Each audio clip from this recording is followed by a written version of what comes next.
Assalamualaikum warahmatullahi wabarakatuh. Di video kali ini, kami akan membahas sedikit materi tentang peran maslahat dalam pembentukan teori perilaku konsumsi Islam, pemikiran ekonomi Imam Al-Ghazali dan Asy-Syatibi. Dengan kelompok 4 pada mata kuliah Sejarah Pemikiran Ekonomi Islam, yaitu Isnin Diva Eka Saraswati, dengan saya sendiri Farhana Kamilah dan juga rekan saya Raudatul Jannah. Imam Al-Ghazali adalah ulama besar abad ke-11 yang lahir di Tus, Persia. Sejak kecil, ia dikenal sangat mencintai ilmu. Perjalanan intelektualnya membawanya menjadi guru besar di Nizamiyah Baghdad, salah satu pusat ilmu terbesar saat itu. Namun, di puncak karirnya, Al-Ghazali mengalami krisis spiritual hingga meninggalkan jabatan dan melakukan perjalanan panjang sebagai sufi. Dari pengembaraan inilah lahir karya-karya besarnya sebagai Ihya Ulumuddin dan Al-Mustafa. Dalam pemikirannya, Al-Ghazali menekankan bahwa tujuan syariat adalah menjaga agama, jiwa, akal, keturunan, dan harta. Segala aktivitas manusia termasuk ekonomi dan konsumsi harus membawa maslahat, yaitu kebaikan dan sejalan dengan tujuan syariat. Imam Asy-Syatibi adalah ulama besar Andalusia abad ke-14. Ia dikenal sebagai tokoh yang menyempurnakan teori maqasid syariah. Hidup di Granada pada masa keemasan ilmiah. Ia mendalami berbagai disiplin ilmu dari bahasa Arab, tafsir, hadis, hingga usul fiqh. Karya monumentalnya, Al-Muwafaqat, menegaskan bahwa seluruh hukum Islam memiliki tujuan untuk mewujudkan kemaslahatan manusia. Asy-Syatibi menjelaskan 3 tingkatan kebutuhan, yaitu doruriyat, hajiyat, dan tahsiniyat, yang menjadi dasar dalam mengatur perilaku manusia termasuk dalam konsumsi, kepemilikan harta, dan kebijakan ekonomi. Dalam pandangan kedua tokoh ini, konsumsi bukan sekedar memenuhi keinginan, tapi harus menjaga 5 tujuan utama syariat, tidak berlebihan, tidak merugikan diri dan masyarakat, serta selalu mengarah pada kemaslahatan.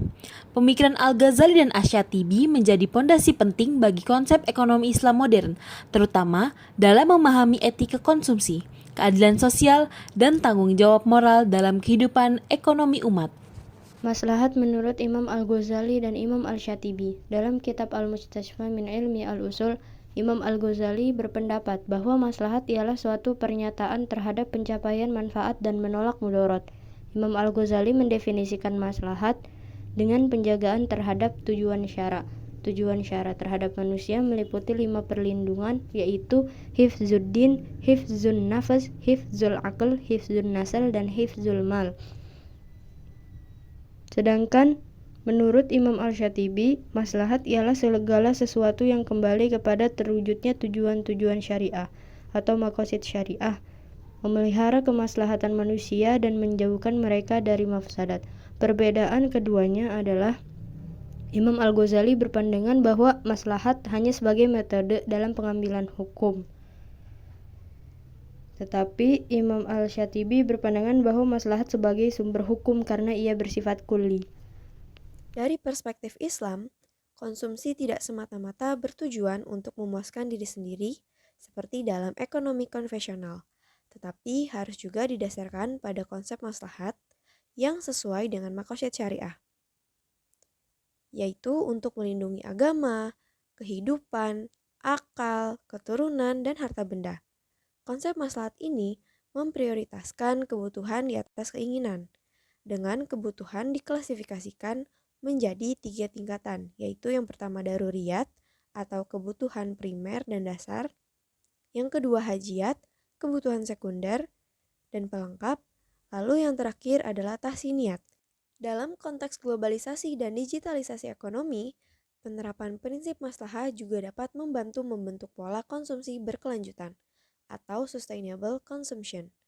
Masyarakat diarahkan untuk membeli barang yang halal, bermanfaat, dan ramah lingkungan untuk mendukung produksi lokal, serta menahan diri dari pemborosan yang menimbulkan kerusakan alam. Mafsadah. Dengan demikian, maslahah menjadi solusi moral dan spiritual terhadap berbagai krisis konsumsi modern yang berakar dari gaya kehidupan materialistis. Demikian pembahasan mengenai peran maslahat dalam pembentukan teori perilaku konsumsi Islam dalam pemikiran ekonomi Al-Ghazali dan Asyatibi. Demikian dari kelompok 4, kurang dan lebihnya mohon maaf. Wassalamualaikum warahmatullahi wabarakatuh.